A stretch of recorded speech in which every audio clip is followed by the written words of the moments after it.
The 2022 political season in Montana officially begins on Thursday, the first day that candidates can file to run for office this year. And while it may not be a big year in terms of statewide races, there is an understory that MTN chief political reporter Mike Dennison has been following in the wake of Republican dominance in the Montana's 2020 elections. Are Montana Democrats prepared to reverse that trend, or is Montana trending away from its tradition as politically divided so-called purple state towards one that is increasingly Republican red? For the first time in more than 5 decades, Republicans in Montana won every statewide election on the ballot in 2020 in convincing fashion and expanded their already strong majorities at the legislature. Now, a year later, Democrats and their allies are trying to pick up the pieces and chart a path forward that doesn't include permanent minority status in Montana.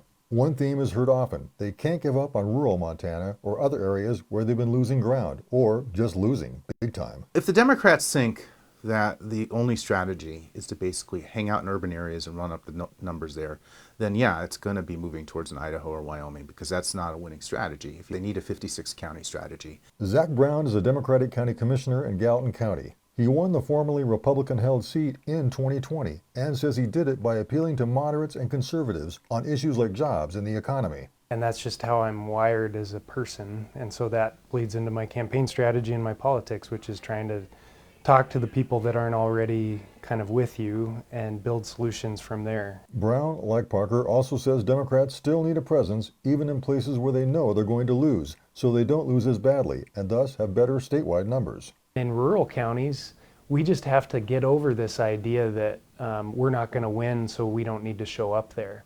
We have to go talk to those communities and be present and demonstrate that we're different than the national party. Tops on the Democrats' list is Great Falls in Cascade County, a former Democratic stronghold, but where in 2020 every Democratic statewide and legislative candidate lost, often by big margins. If we can't figure out how to compete in Cascade again, I don't know if we ever win statewide again. Democratic Party officials and the only Democratic statewide office holder still standing, U.S. Senator John Tester, insist they're recommitting to local organizing in areas across the state. Tester says Democrats were hurt in 2020 because during the pandemic they didn't get out and talk to voters face to face, and now they can talk about accomplishments like bringing millions of infrastructure dollars to Montana. So we've got a great message.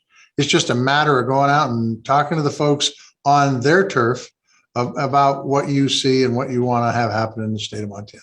Democratic Party Executive Director Sheila Hogan also says Democrats had successes in 2021 in school board and city races across Montana, and that she senses a party ready to bounce back. I talk to voters every day.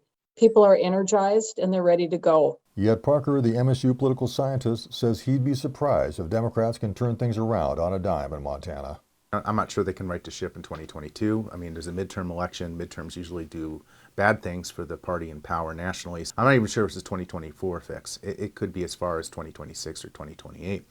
So that's why they got to play the long game. Kirsten Eway, the head of Forward Montana, a group that tries to energize younger voters in Montana, says Democrats have had success elsewhere in moving Republican-leaning states in the West to the Democratic column, like Colorado.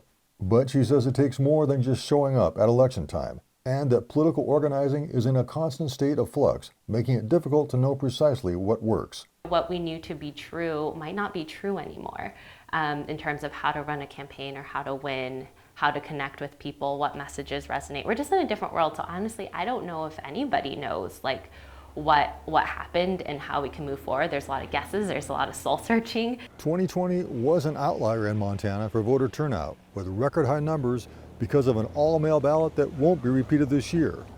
But will a return to normal in 2022 benefit Montana Democrats? Nobody knows. And we have 11 months until we find out. Reporting from Helena, Mike Dennison, MTN News.